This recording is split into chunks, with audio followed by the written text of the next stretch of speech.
We got Brian from California who says determinism is an open question within physics.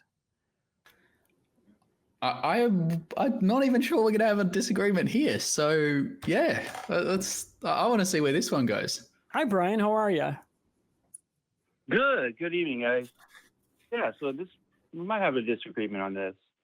I had an exchange with a guy the other day. He said he talked a lot of physics, and he said it's an open question. My contention is that the universe is not deterministic. You know, deists have this idea the universe is just a bunch of billiard balls. Once you hit the first one, it just bounced around the universe. And if you rewound the clock and did it again the exact same way, you get the exact same outcome. But my understanding of chemistry is that our universe is probabilistic. Any single interaction can't be predicted. It's only like a population of reactions we can determine. So, thought experiment, and let's see what you guys think of it at this. But say you have a neutron and you fire that uranium atom, single one, it can either bounce off, break the uranium in two, or be absorbed.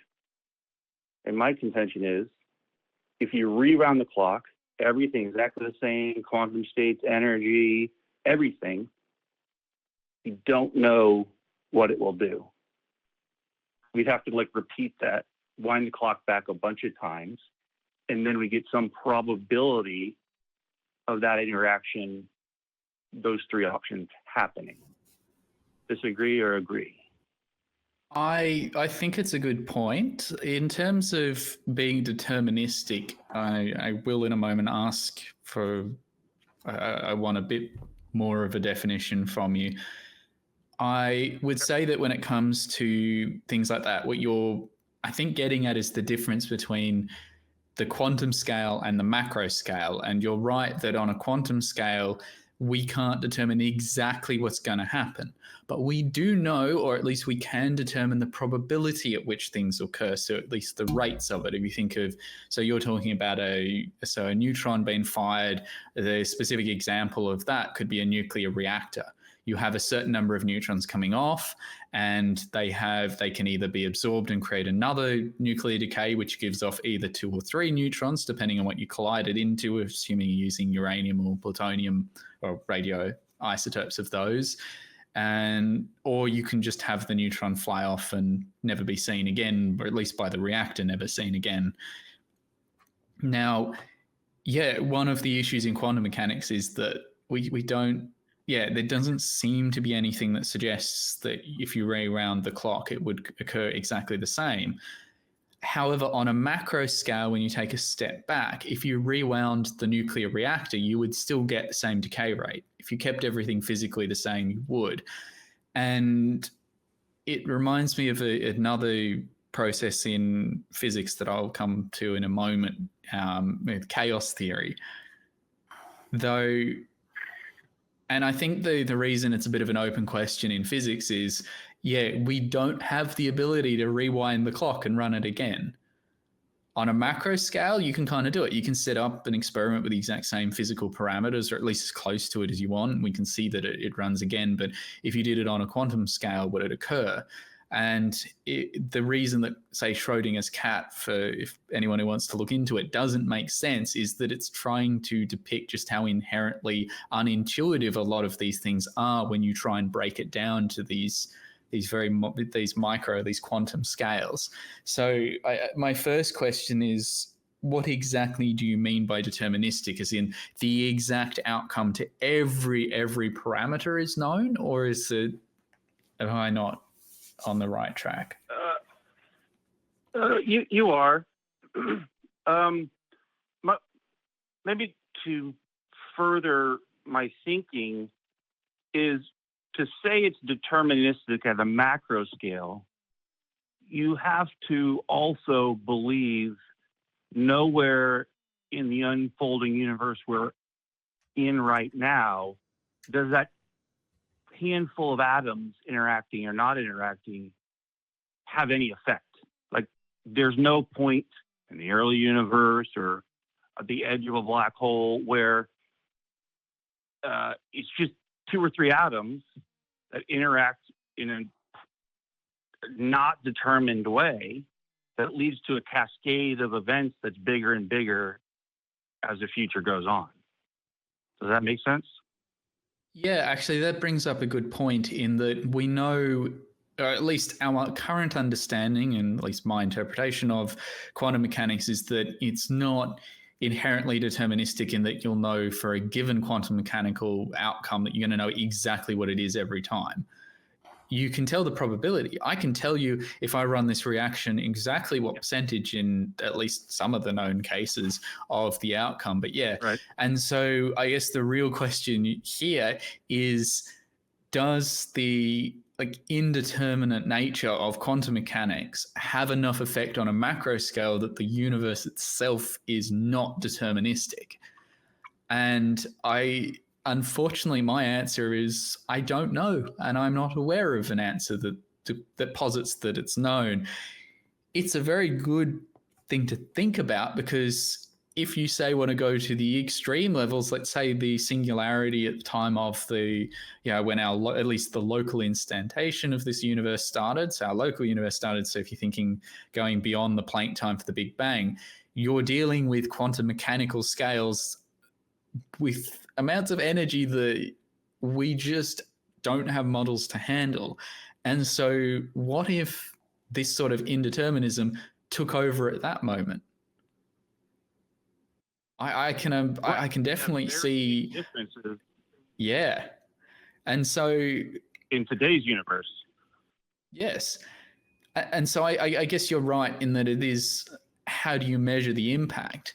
And this is what I was mentioning earlier when I said I'll come to chaos theory, where it's, so for a system to be chaotic, it needs to be simple, but be inherently hard to predict. And so the further away from the initial conditions you go, particularly if you don't know the exact initial conditions, the harder it will be to know what's going to happen in advance. And the best example of that is a double pendulum. So for anyone listening who's curious, go look up a double pendulum and see one of them swinging. And you'll see that very, very quickly you will not know what's about to happen. You'll get that going all over the case. And it's a very simple system with very limited components, and we can understand the physics, but but with some just slight uncertainty in the starting conditions, you're not going to know how it's going to play out. And so all I would say is that it just adds up to say that, at least as far as our current understanding of the universe goes, to say that everything is entirely deterministic, I think is going too far. To say that the universe is indeterministic, or it would play out differently, I can definitely see the argument for that, but I wouldn't go as far as saying that we can have a lot of confidence in it, because again, it comes down to what impact does things like quantum mechanics have. And I do keep bringing up quantum mechanics because that's the one we understand, but that is also not to rule out the fact that there could be other things that we don't know yet that mess with this. And I think people get the idea, or probably getting the idea now, as to why I can just keep talking science, because as soon as I find one thing, there's like, oh, but this next one. And so it's all tied together. Yeah. But I'm curious to what your thoughts on it are, or further thoughts on it. So when you said there's stuff we don't know, my previous interlocutor said, well, there might be a deeper order. Like when 2 atoms are colliding, there's some sort of order within the nucleus that is doing the determining. Any idea about that? I mean, there could be, though. The idea of, it could be, is not the same as then being like, okay, it could be this, therefore we come to another conclusion. That's not how any of this works. One of the things that... saying there's more to learn, and so the thing we're observing it might not be undetermined. There might be something else, and so that's why the question is open. Okay, so I'm trying to remember the experiment that actually proved it. Now, unfortunately, I have a mental blank, but there is an experiment that was done. So let's go back in history for a bit. At the time of Einstein, you had Einstein and some of the who thought that. I mean, this is his famous quote: "God doesn't play dice," because he was saying that the universe is fully deterministic. There's no such thing as random occurrences, which was against what a lot of the other quantum mechanical experts at the time were saying. And it turns out that the answer is in between. Whilst we can understand some of the probabilities, you can at least demonstrate that quantum mechanics is inherently undeterministic in terms of, yeah, it's probabilistic outcomes, but you can't predict any one thing. I can say that, yes, this is the overall model for, say, a half-life of this material and it's going to decay. But if I have one atom, I don't know when that atom is going to decay. I can give you a probability and say... That was my question to him. My question was to him, so if I have a single atom, can you predict when it's going to decay? And he says... The answer is we know, as far as we can tell... Enough to be able to. Well, so this is why I'm really annoyed with myself for not remembering the experiment, because you can actually demonstrate that, no, you can't actually know exactly when it's going to decay. We know it's based on probability, but we also know that it isn't. If your friend is going to argue, but there might be a deeper order, I can't disprove that. But unless they come with more, I'm going to sit there and go, okay, prove it. So because the thing that I've been told the most in the last now actually more than a decade I've been studying at university, yes, getting a PhD and a double degree early on, it takes time. The thing I've been told the most is I don't buy that, prove it. If I present something and there is a slight hole, or even if I think I've proven what I have, and this is a common problem, it's a mindset that I still haven't perfected it, but I'm going to work towards perfecting it. But is this, if I say something, I need to demonstrate it perfectly.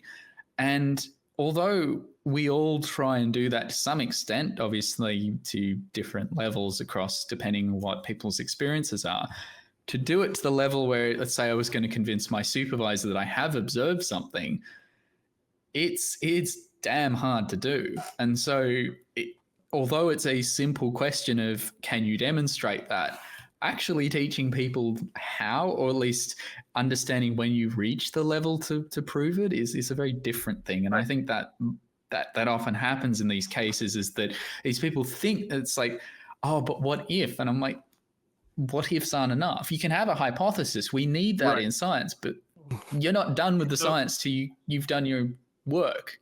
What if the world was made out of pudding? The answer to the question is the universe deterministic or not? The most physicists would say, we don't know, I don't know, we don't know enough. Yeah, along those lines of, yeah, we're not entirely sure, but it would appear that at least quantum mechanics is probably not. However, if you start looking into what happens when you look at like time symmetry, particle physics is also not my area. Things get insanely complicated very quickly. And this question goes from being what I'm presenting here is the simple side of it, and I'm almost giving myself a headache with it. So I imagine for people who are not familiar with quantum mechanics, what it'll do. And so overall, I think you'll find that, yes, on a macro scale, scientists agree it's deterministic, that it's at least deterministic to the point of you can predict what a macro system's going to do. But on a quantum level, no. And then how that would play out on the bigger scale is TBA. Right. Yep. I think we're doing well. I haven't had a major disagreement. So we don't have a disagreement. I don't think we do. Doesn't seem like it, yeah. There might be like minor things we disagree on, but yeah, I mean, you haven't told me that, Bigfoot's real and that I just need to Yeah. to believe some blurry footage of a guy in a gorilla suit. But but this is one of the problems. So with with quantum mechanics is that it's not straightforward. Our brains did not evolve to survive to understand quantum mechanics. They evolved to survive at the scale that we live at. So things like relativity and quantum mechanics are just so far out of our intuition that just being like, it seems this way, or things that would appear as, common sense, depending on how you use that word, just don't apply here. Yeah. And the language that scientists would use is very different from like atomic scale or molecular scale. Like if chemistry, if two molecules, complex molecules, come close together, are they always going to interact the same way if we rolled it back, or is that still based on their unmeasurable quantum states? Well, when you're talking about complex molecules, you're now talking about things that are a bit bigger, and we have a reasonable understanding of what will happen. But from my understanding, there isn't anything to suggest yet that if we rolled the clock back and let it go, it would be exactly the same. We don't have any evidence for that.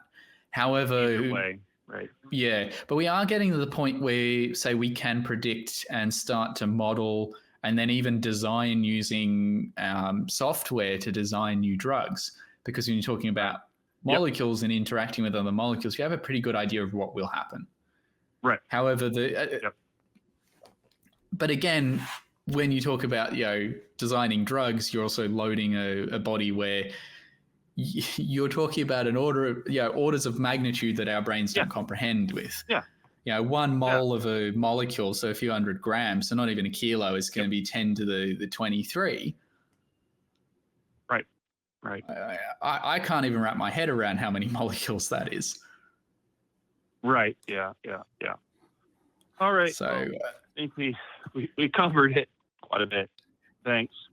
Yeah, we did cover quite a bit. I just sat here and sucked it in like a sponge. I was pretty lost for about 7/10 of that whole conversation. So, but yeah, that was great. I really enjoyed that. Sorry. Yeah. No, don't be sorry at all. Like I said, I sucked it up like a sponge. That was great for me, So thanks, Brian. I want to thank you for calling in. That was a wonderful call. I really appreciate it. And you have a great night. All right. You guys do too. I think I cut him off. Sorry about that, Brian. I'm really, really, really sorry about that.